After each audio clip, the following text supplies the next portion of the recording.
Life has a way of surprising you, right when you think you've figured it out. Jack and Tien had just registered their marriage 3 days ago. The paperwork was still crisp in the folder on their kitchen table. Official stamps, 2 signatures, proof that they were building this life together for real. The corn was showing green shoots. The chili paste sat in jars on the shelf. The farm debt was cleared. For the first time in months, Jack went to sleep without his jaw clenched tight. Then the car showed up. It wasn't the real estate agent coming back. Wasn't Uncle Dung stopping by unannounced. It was an old sedan, dusty from a long drive, pulling slowly up the dirt road like the driver wasn't sure they had the right place. Tien saw it first. She was hanging laundry on the line, Jack's work shirts, her cotton pants, the simple clothes of people who'd chosen dirt over boardrooms. She stopped mid-reach, a clothespin in her hand. "Jack," she called. Her voice had that particular tone, not alarm, just awareness. Jack came out from the storage shed where he'd been organizing tools. The car had stopped near the gate, the engine cut off, and then the door opened. An older woman stepped out, 70, maybe 75, dressed simply but neatly, the kind of woman who'd seen hard times and came through with her dignity intact. She stood there for a moment, one hand on the car door, looking at the farm like she was reading a story written in cornrows and chili peppers. Then she saw Jack, and her whole face changed. "Jack?" Her voice carried across the distance. "Is that really you?" And here's what made Jack's heart skip. He knew that voice. Grandma Nhung. His mother had tried calling her weeks ago, back when everything was falling apart. The phone just rang and rang. Number disconnected or changed. They'd assumed she'd moved, maybe passed away. She'd been elderly even when Jack's family helped her years back. His mother had given up trying. But here she was, walking toward them with slow, careful steps, very much alive. "Grandma Nhung?" Jack moved forward, closing the distance. When did you? She reached him and took both his hands in hers. Her grip was stronger than he expected. "I heard," she said simply, "about your mother's investment, about the house, about everything." Jack felt Tien come stand beside him. Grandma Nhung's eyes moved to her, taking in the laundry, the dirt on Tien's hands, the wedding band that was just a simple silver loop. "And you must be Tien," Nhung said. Not a question, a recognition. Tien bowed slightly, respectful. "Yes, Grandma. Please, come inside. Can we get you water? Tea?" "Water would be good," Nhung said. "It's a long drive from the city."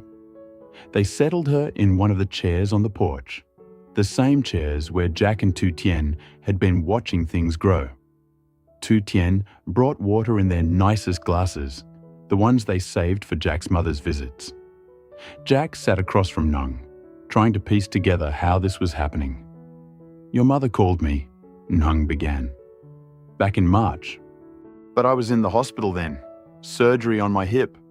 When I got out, I'd missed the call. By the time I got the message..." She paused, took a sip of water. "By the time I understood what was happening, I didn't know if I should call back. What could an old woman do? I don't have money to lend. I can't fix a zoning problem, so I stayed quiet." Jack started to speak, but she held up a hand. "Then last week, I ran into Mrs. Thu at the market. She told me what you did, how you sold the house, kept the farm, how you and this young woman," she gestured at Tien, "chose a different kind of life." "It was the only choice that made sense," Jack said quietly.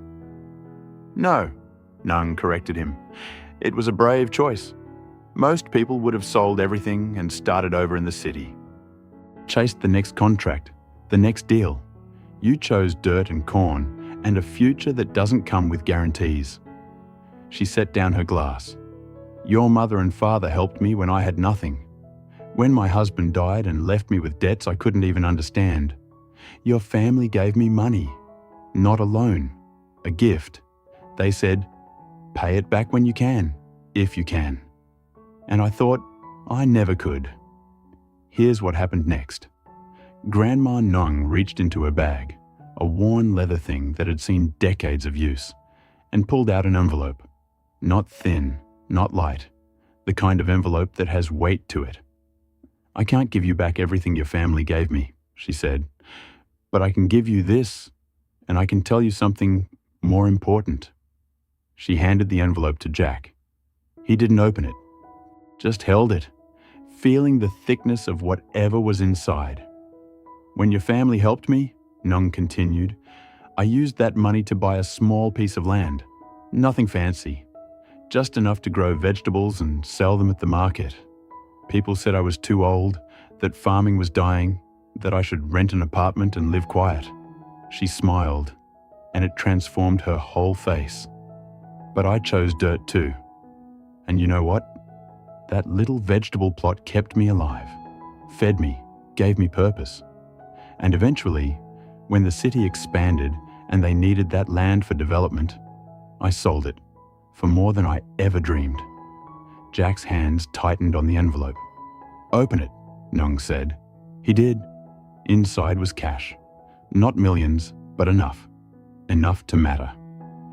Jack looked at the bills, then at Nhung, his throat going tight. This is too much, he managed. You don't need to... I need to do exactly this, Nhung interrupted. Your family planted seeds in me when I had nothing growing. Now I'm returning the harvest. And I'm telling you, she leaned forward, urgent now. You made the right choice keeping this farm. Land is the only thing that's real, the only thing that gives back what you put in. Tien was crying silently, tears running down her face while she stood completely still. Jack wanted to cry too, but couldn't quite let himself. Thank you, was all he could say. Thank you, Grandma. Nhung stood up, slower than she'd sat down. I should go. I just wanted to see this place. Wanted to see that you two are all right. Stay, Tien said suddenly. Please, stay for dinner. It's nothing fancy, just rice and vegetables and that chili paste I made. But please stay. Nhung looked at her, then at Jack, then back at the farm spreading out behind them. All right, she said. I'll stay. Tien cooked the way she always did, quietly, efficiently, turning simple ingredients into something that felt like love made edible. Rice steaming in the pot, greens from their own garden, stir-fried with garlic, eggs from the neighbor's chickens, scrambled with tomatoes. And that chili paste, the one she'd made from peppers picked in the heat, spooned into a small dish that sat in the center of the table like a promise that even simple food could have fire in it. Grandma Nhung watched from the porch, taking in everything. The way Jack moved around the kitchen, helping Tien without needing to be asked. The way they passed things between them, knife, cutting board, bowl, like a conversation in objects. The wind chimes Tien had hung, making music out of cheap metal and breeze. You know what I see? Nhung said when they finally sat down to eat. Jack looked up from serving rice. What's that, Grandma? I see what took me 40 years to learn. She gestured with her chopsticks at the meal, at the farm visible through the open door, at the two of them sitting across from her. That wealth isn't what you own. It's what you don't need to buy. Tien smiled, small and genuine. My mother used to say something similar. She said rich people eat expensive food and worry about money. Poor people eat simple food and worry about money. But smart people, she paused, picking up a piece of vegetable. Smart people eat simple food and don't worry at all. Nhung laughed, the kind of laugh that comes from recognition. Your mother was wise. They ate in comfortable silence for a while. Then Nhung set down her chopsticks and her expression shifted, got serious. I need to tell you something else, she said. Something I learned the hard way, and something you need to hear before you get too comfortable. Jack felt Tien go still beside him. The money I gave you today, that's yours, free and clear, no strings. But here's what you need to understand about choosing this life. Nhung gestured at the farm around them. Farming isn't romantic. It's not always corn growing and sunset dinners. There will be seasons where nothing grows right. There will be years where the market price drops and you can barely break even. There will be days when your back's hurt and your hands bleed and you wonder why you didn't just take a desk job. She let that sit in the air for a moment. But here's the other truth, she continued. If you can survive those hard seasons, if you can weather them together, you'll have something nobody can take from you. A life that's yours. Work that means something. Food you grew yourself. And each other. Jack reached for Tien's hand under the table. Found it waiting. We know it won't be easy, he said, but we'd rather struggle with something real than succeed at something empty. Nhung studied him for a long moment. Then she nodded, satisfied. Good. Then I have a proposal for you. Here's what she told them. When Nhung sold her land to the city developers, she didn't just get cash, she got connections. She knew people now, restaurant owners who needed reliable vegetable suppliers, market vendors who were tired of inconsistent quality from large distributors, even a small grocery chain looking for local, organic produce. Your farm is small now, Nhung said, leaning forward. But it's good land. I walked it while you were cooking. The soil is rich. You have water access. And you're close enough to the city for deliveries, but far enough that land prices haven't destroyed you yet. She pulled out a small notebook from her bag, the kind old people keep, full of names and phone numbers written in careful script. I can connect you with buyers, she said. People who will pay fair prices for good produce. Not huge money, but steady. Reliable. The kind of income that lets you grow slow instead of scrambling to survive. Tien leaned in, her eyes bright. What kind of produce do they need? Everything you're already growing, Nhung said. Greens, herbs, chilies, but also, she tapped the notebook, specialty items. The kind of vegetables Vietnamese families want but can't find fresh. Bitter melon, water spinach. The herbs for pho that lose flavor when they sit in grocery stores for days. Jack felt something shift in his chest. Not just hope, strategy, vision. We could do that, he said slowly. We have the space. Tien knows how to grow all of those. And if we can get steady buyers, you can expand gradually, Nhung finished. Hire help when you need it. Maybe buy that adjacent plot Uncle Dung mentioned. Build the life you want instead of the life circumstances force on you. Tien was already doing math in her head. Jack could see it in the way her eyes moved, calculating planting schedules and crop rotations and how much they could realistically grow with just the two of them. Why are you doing this for us? Jack asked. The money was already more than we could have hoped for. Why help us even more? Nhung set down her notebook. Her hands, weathered and liver-spotted, folded together on the table. Because 40 years ago, your family saw me when I was invisible, she said quietly. Your mother didn't just give me money. She gave me dignity. She sat with me in my kitchen and said, "You're not a burden. You're a person who's had bad luck, and luck changes." Nobody had talked to me like a person in months. Everyone just saw an old widow with debts. Her voice got stronger. So, now I see you two. I see young people choosing a hard path because it's an honest one. I see a woman who works in the sun and doesn't complain. I see a man who sold the house his mother loved because he understood what really mattered. And I think, if I can help them, even a little, maybe that's how kindness keeps moving in the world. The wind chimes rang softly outside. In the field, the corn was growing in the dark, doing its slow, patient work. Jack stood up, walked around the table, and hugged Grandma Nhung like she was family. Because maybe that's what she was, what she'd always been, just waiting for the right moment to return. "Thank you," he said into her hair, which smelled like the herbal shampoo old women favor. "Not just for the money or the connections, for seeing us." When he pulled back, Nhung's eyes were wet. "Now," she said, businesslike again, wiping at her face. "Let's talk specifics. I have a restaurant owner who needs fresh herbs 3 times a week. Can you handle that?" Tien nodded immediately. "We already grow most of what they'd need. We just need to increase the volume." "Good. Then we'll start there. Small, manageable. You deliver quality, they pay on time, everyone wins." Nhung pulled out a pen and started writing in her notebook. Names, numbers, details. And just like that, the farm wasn't just a place they'd saved. It was becoming a business. A real one.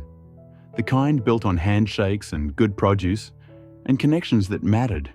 They talked until late, about planting schedules and delivery logistics and which herbs brought the best prices. About the importance of consistency, showing up every Tuesday and Friday without fail, even when it was hard. About starting small and growing steady instead of trying to do everything at once. When Nhung finally stood to leave, the moon was up and the farm looked silver in its light. "I'll send you the first contact tomorrow," she said at the door.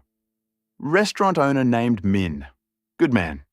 Tell him I sent you and he'll give you a fair shot." "We won't let you down," Jack promised. "I know you won't," Nhung said. Then, softer, "Your mother would be proud of you. Both of you." They watched her car pull away, taillights disappearing down the dirt road. When the sound of the engine faded completely, Tien turned to Jack. "Did that just happen?" she asked. Jack looked at the envelope still sitting on their table, at the notebook full of connections Nhung had shared, at the farm stretching out around them, full of possibility now instead of just survival. "Yeah," he said. "I think it did." The next morning, Jack called Min. "Nhung sent you?" The voice on the phone was gruff, but not unfriendly. "Good.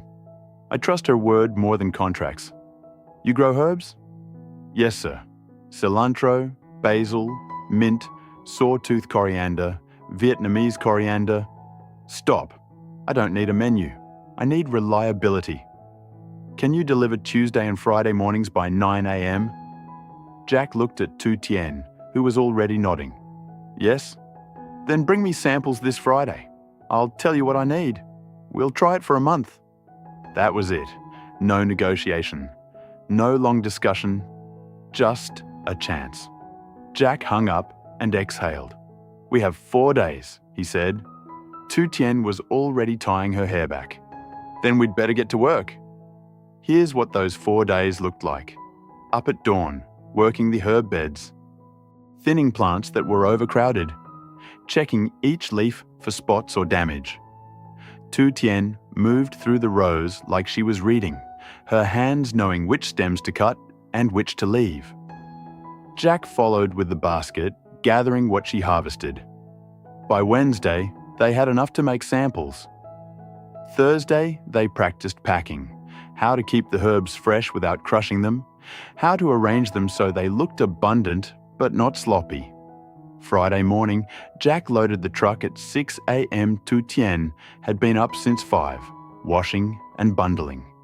The herbs sat in crates, perfect and green, and smelling like everything good about growing your own food. "You nervous?" Tien asked, as Jack started the engine. "Terrified," he admitted. She smiled. "Good." "Me too." The restaurant was in the city, tucked between a nail salon and a fabric shop. Small place. Maybe 15 tables. But it was packed even at 8:30 a.m. People eating pho before work, the air thick with star anise and beef broth. Min came out from the kitchen. 50s maybe. Arms like he'd spent years lifting woks. He looked at Jack, at the crates, at Jack again. "Show me," he said. Jack opened the first crate. Min reached in, pulled out a bundle of Thai basil, held it to his nose, examined the leaves, tore off a piece and tasted it. His face didn't change. He did the same with the cilantro, the mint, the sawtooth coriander. Then he looked up. "Where'd you learn to grow like this?" "My wife," Jack said. "She's from a farming family." "She here?" "At the farm. We couldn't both leave." Min nodded. "Smart? Okay. I'll take everything you brought, and I need the same amount next Tuesday. Can you do that?" "Yes, sir." "Good. I pay on delivery. Cash or transfer, your choice. And if you're ever late or the quality drops, we're done. No second chances." "Understood." They shook hands. Min's grip was crushing. "One more thing," Min said. "You planning to supply other restaurants?" Jack hesitated. "We're starting with you.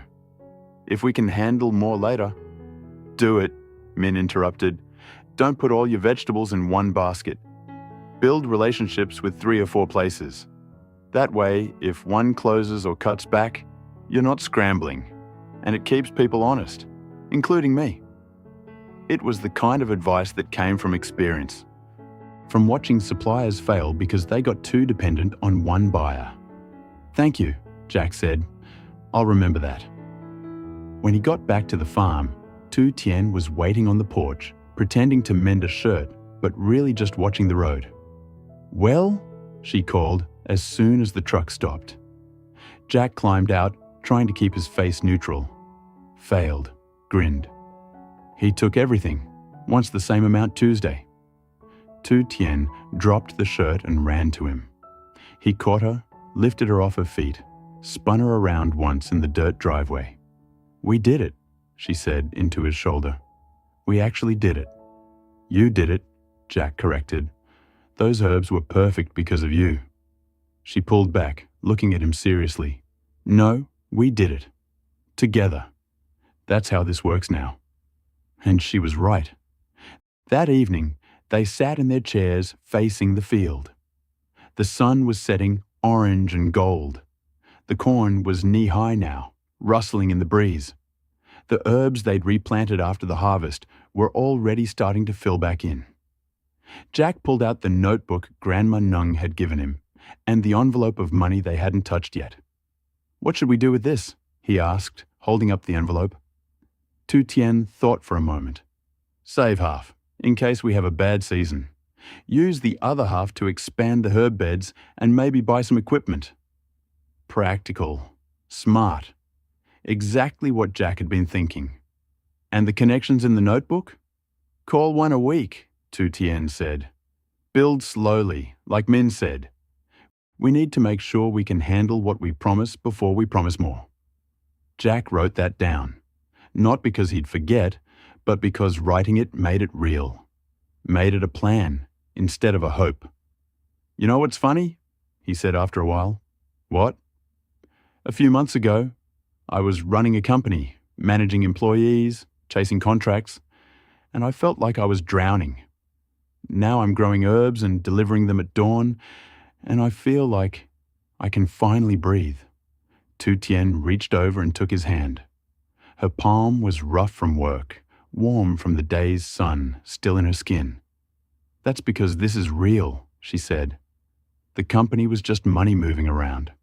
This," she gestured at the farm, "this is food. It's life. It matters."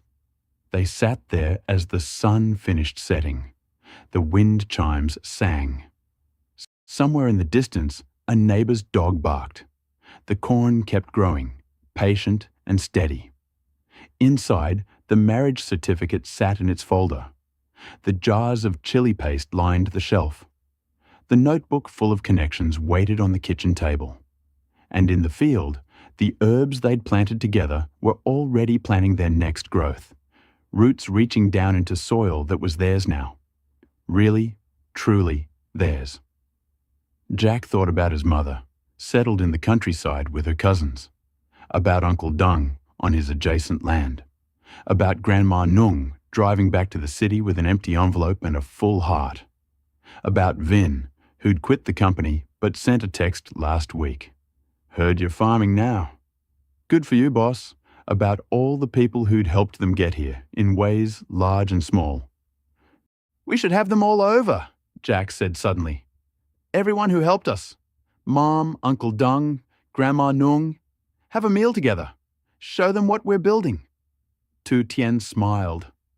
Like a harvest celebration? Exactly like that. Then let's do it. After the first month of deliveries, when we know we can handle it. We'll cook everything from the farm and show them what their kindness grew into. Jack squeezed her hand, watched the last light fade from the sky, felt the weight of a good day's work in his shoulders and the lightness of a future that made sense in his chest. This was it. This was the life they'd chosen. Not perfect, not easy, but real. And tomorrow, they'd wake up at dawn and do it all again. Because that's what farmers do, what partners do, what people who've found their place in the world do. They grow.